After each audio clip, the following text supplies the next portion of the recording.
5 मराठीमध्ये आपले स्वागत आहे. आजचे ठळक बातमीपत्र. 10वीची बुद्धिमत्ता ठरवणारी 11वीची सीईटीची परीक्षा. 10वीचा निकाल लागलेला आहे. बरीच मुलं निकालाबाबत समाधानी आहेत, बरीच मुलं निकालाबाबत असमाधानी आहेत. आपली बुद्धिमत्ता तपासण्याची आता वेळ आलेली आहे. महाराष्ट्रामध्ये असणारे जे 3 बोर्ड आहेत त्या तिन्ही बोर्डासाठी एकच ऑफलाईन परीक्षा होणार आहे. ही परीक्षा 21 ऑगस्टला होणार आहे. आपल्याला 20 दिवस अभ्यासाला मिळणार आहेत. आपली बुद्धिमत्ता या परीक्षेमुळे सिद्ध होणार आहे. त्यामुळे या परीक्षेची संपूर्ण माहिती घेऊन आपण या परीक्षेमध्ये 90% पुढे गुण मिळवण्याचा प्रयत्न करूया. फक्त 4च विषयांचा अभ्यास करावा लागणार आहे. इंग्रजीमध्ये grammar, writing skill, figure of speech आणि ॲन्सिंग पॅसेज यावर 25 मार्कचे 25 प्रश्न असणार आहेत. मॅथ्स 1 मधील फक्त 4 प्रकरण आहेत. 4 आणि 6 प्रकरण असणार नाहीत. मॅथ्स 2 मध्ये 5 प्रकरण असणार आहेत. शेवटचं 6वं प्रकरण असणार नाही. सायन्समधील सर्व प्रकरणे असणार आहेत. समाजशास्त्रामधील पॉलिटिक्सची सर्व प्रकरणं आहेत. इतिहासाचे 4थे आणि 6वे प्रकरण असणार नाही. भूगोलाचं 1लं, 4थं, 6वं आणि 7वं प्रकरण असणार नाही. ही परीक्षा इंग्रजी व मराठी भाषेमधून असणार आहे. 100 मार्काचे 100 प्रश्न असतील अशी माहिती प्रोफेशनल टीचर्स असोसिएशन महाराष्ट्राचे माजी राज्याध्यक्ष प्राध्यापक डॉक्टर रवींद्र फडके यांनी दिली. सांगली जिल्हा ब्युरो चीफ अशोक मासाळ.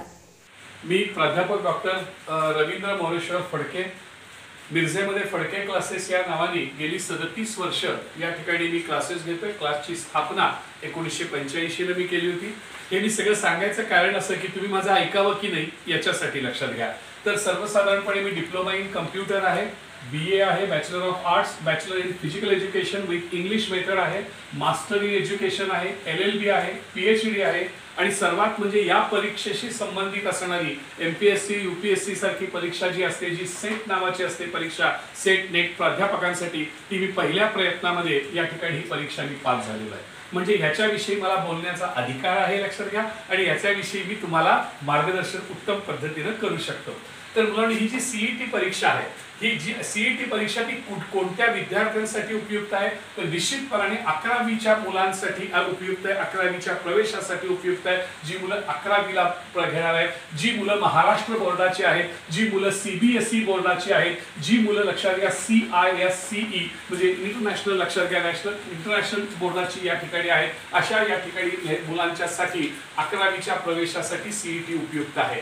ही परीक्षा लक्षात घ्या या ठिकाणी मराठी मीडियम, इंग्लिश मीडियम आणि सेमी मीडियम तिन्ही मुलांसाठी असेल. ह्या परीक्षेमध्ये येणारे जे प्रश्न असतील ते इंग्लिशमध्ये पण असतील आणि ते खाली मराठीमध्ये पण या ठिकाणी असतील, लक्षात घ्या. तर ही परीक्षा डिप्लोमा इन इंजिनिअरिंग साठी उपयुक्त असेल का? तर डिप्लोमा इंजिनिअरिंगच्या प्रवेशासाठी ही परीक्षा उपयुक्त असणार नाही, लक्षात घ्या. डिप्लोमा इंजिनिअरिंग साठी ही परीक्षा या ठिकाणी उपयुक्त असणार नाही. 11वीच्या साठी या ठिकाणी आहे. कदाचित डिप्लोमा इन इंजिनिअरिंग साठी तुम्हाला प्रवेश तुमच्या आता महाराष्ट्र बोर्डाच्या किंवा बोर्डाच्या येणाऱ्या रिझल्टवर या ठिकाणी ऍडमिशन्स मिळण्याची शक्यता आहे, असंही मंत्री महोदयांनी सांगितलंय. मग या CETचा उपयोग काय आहे? तर मुलांना ज्या वेळेला भविष्य काळामध्ये तुम्ही ग्रॅज्युएट व्हाल, लक्षात घ्या, आणि या ठिकाणी कुठेतरी नोकरीला वगैरे जाल किंवा कुठेतरी इंटरव्ह्यूला जाल, त्याला तुमचा रिझल्ट बघितला जाईल 2021चा 10वीचा रिझल्ट. आणि तुम्ही कोविडच्या काळामध्ये परीक्षा न देता विदाऊट एक्झाम असणारा हा तुमचा रिझल्ट आहे. आणि मग लक्षात घ्या या ठिकाणी रिझल्ट ज्यांनी परीक्षा प्रत्यक्ष फिजिकली दिलेली आहे त्यालाच प्रेफरन्स दिला जाणार. आणि त्यामुळे लक्षात घ्या तुमचा तुम्ही इंटेलिजंट आहात की नाही हे प्रूव्ह करणारी ही या ठिकाणी CET एक्झाम आहे. To prove your intelligence. तुमचं पर्सेंटेज 100 मार्काची परीक्षा आहे. जर तुम्हाला 90 मार्क्स पडले किंवा 80 मार्क्स पडले, 85 मार्क्स पडले, तर it your prove percentage, it prove your intelligence, लक्षात घ्या.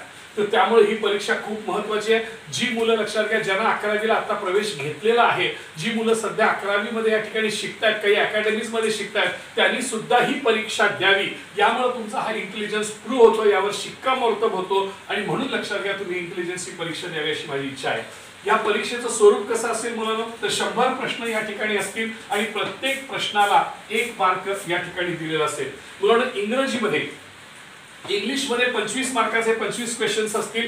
याच्यामध्ये लक्षात घ्यायचे तुमचे लेसन्स आहेत, त्या लेसन्स वरती या ठिकाणी प्रश्न असणार नाहीत, पोएम्स वरती प्रश्न असणार नाहीत. लक्षात घ्या या ठिकाणी ग्रामर वरती पर्टिक्युलर असे 32 प्रकारचं ग्रामर आहे. रायटिंग स्किल वरती या ठिकाणी क्वेश्चन्स असतील, अर्थातच एमसीक्यू असतील. प्रश्न विचारला असेल, खाली 4 पर्याय दिलेले असतील मराठी आणि इंग्लिश मधून. फिगर ऑफ स्पीच वर ज्या पोएम्स मध्ये figure of speech poetic device असतात त्याच्यावरती क्वेश्चन्स असतील आणि एखादा अनसीन पॅसेज असेल त्याच्यावरती 4-5 क्वेश्चन्स त्यांनी विचारलेले असतील. ऑब्व्हियसली या ठिकाणी पॅसेज जो असेल तो इंग्लिश मधून असेल आणि त्यांचे क्वेश्चन्स हे सगळे जे क्वेश्चन्स आहेत लक्षात घ्या हे इंग्लिश मधूनच असतील, हे मराठी मधून असणार नाही. Grammar, writing skill, figure of speech, unseen passage ह्याच्यामध्ये मराठीमध्ये असणार आणि ओनली इंग्लिश मध्ये हे क्वेश्चन्स असू शकतील. मॅथ्स मध्ये 25 मार्काचे 25 क्वेश्चन्स आहेत. मॅथ्स 1 आणि मॅथ्स 2 ज्याला आपण अल्जेब्रा आणि जॉमेट्री म्हणतो. अल्जेब्रा मधला चौथा प्रकरण जे आहे फायनान्शियल प्लॅनिंग ज्याला आपण जीएसटी किंवा या ठिकाणी शेअर्स म्हणतो आणि 6वं प्रकरण जे स्टॅटिस्टिक्स आहेत ते वगळलेले आहेत. ही 2 प्रकरणं वगळलेली आहेत. बाकीच्या 4 या ठिकाणी प्रकरणावरती तुम्हाला मराठी आणि इंग्लिश मधून प्रश्न विचारले जाणार आहेत. मॅथ्स 2 ज्याला आपण जॉमेट्री असं म्हणतो लक्षात घ्या त्याच्यामध्ये 6वं प्रकरण जे मेन्शुरेशन आहे, महत्त्वमापन आहे ते प्रकरण वगळलेलं आहे. त्याच्यावरती देखील तुम्हाला मराठी आणि इंग्लिश मधून प्रश्न विचारले जातील.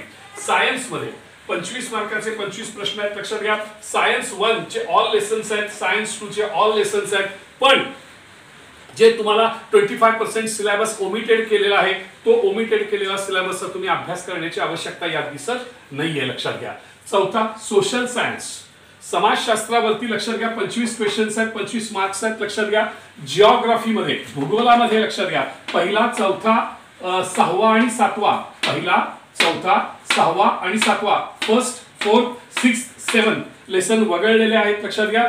पॉलिटिकल सायन्स हा कोणताही लेसन वगळलेला नाही आहे. It's very important. हिस्ट्रीचा टॉपिक लक्षात घ्या 4था आणि 6वा वगळलेला आहे. 4था आणि 6वा, 4था आणि 6वा टॉपिक या ठिकाणी वगळलेला आहे लक्षात घ्या. या ठिकाणी मी आपल्याला सांगू इच्छितो की तुम्ही आता सर्वसाधारण 27-28 तारखेपर्यंत तुम्ही फॉर्म भरणार आहात आणि लक्षात घ्या सर्वसाधारण तुम्ही 29 तारखेपासून अभ्यासाला सुरुवात कराल. 29 तारखेपासून 19 तारखेपर्यंत 19 तारखेपर्यंत तुम्हाला अभ्यासाला वेळ आहे. 21 तारखेला तुम्हाला 21 ऑगस्टला पेपर द्यायचा आहे लक्षात घ्या. मग अभ्यास कसा करणार तर पहिले 10 दिवस तुम्ही how to study in 20 days 20 दिवस तुमच्याकडे हातात आहेत लक्षात घ्या. 20 दिवसात तुम्ही अभ्यास कसा करणार तर पहिल्या 10 दिवसामध्ये तुम्ही चॅप्टर वाइज लेसन वाइज या ठिकाणी लक्षात घ्या क्वेश्चन्स या ठिकाणी त्याचा अभ्यास करा. लेसन्स वाचायला पाहिजे प्रत्येक या ठिकाणी लक्षात घ्या 1-2 लेसन प्रत्येक टॉपिकचे. ग्रामरचे 1-2 टॉपिक लक्षात घ्या. फिगर ऑफ स्पीच दररोज 1-2 मॅथ्सचा एखादा टॉपिक दररोज असे 10 दिवस लक्षात घ्या. या ठिकाणी तुम्ही टॉपिक वाइज या ठिकाणी अभ्यास करायचा आहे आणि या जर 29 जुलै पासून 9 ऑगस्ट पर्यंत आणि सर्वसाधारणपणे 10 ऑगस्ट पासून 19 ऑगस्ट पर्यंत 10 ऑगस्ट पासून 19 ऑगस्ट पर्यंत तुम्ही 10 फुल टेस्ट दिल्या पाहिजेत. 10 फुल तुम्हाला या ठिकाणी टेस्ट दिल्या पाहिजेत पूर्ण या ठिकाणी सगळ्या विषयाचे. ह्याचे 25 मार्काचे 25 क्वेश्चन 25 क्वेश्चन 25 क्वेश्चन 25 क्वेश्चन 100 मार्काचा पेपर लक्षात घ्या. असे 10 पेपर जर का तुम्ही सोडवले तर तुम्हाला 90% आत यावं लागणार नाही. 90% वरच तुम्हाला शुअर मार्क्स पडतील. तुम्हाला जर कुठल्याही प्रकारची मदत किंवा कुठल्याही प्रकारचं मार्गदर्शन हवं असेल तर तुम्ही हा माझा फोन आहे या माझ्या फोनवरती संपर्क साधावा 8605947981 त्याच्यावरती आपण संपर्क साधावा. निश्चितपणाने आपण सर्वजण ह्या 20 दिवसामध्ये आपली ॲबिलिटी आपली क्षमता आपली बुद्धिमत्ता आपला क्लेव्हरनेस प्रूव्ह करू शकता. चला आपण तयारी लागूया. 11th CET आपलं या वर्षातली 10वीची बुद्धिमत्ता सिद्ध करणारी परीक्षा. धन्यवाद.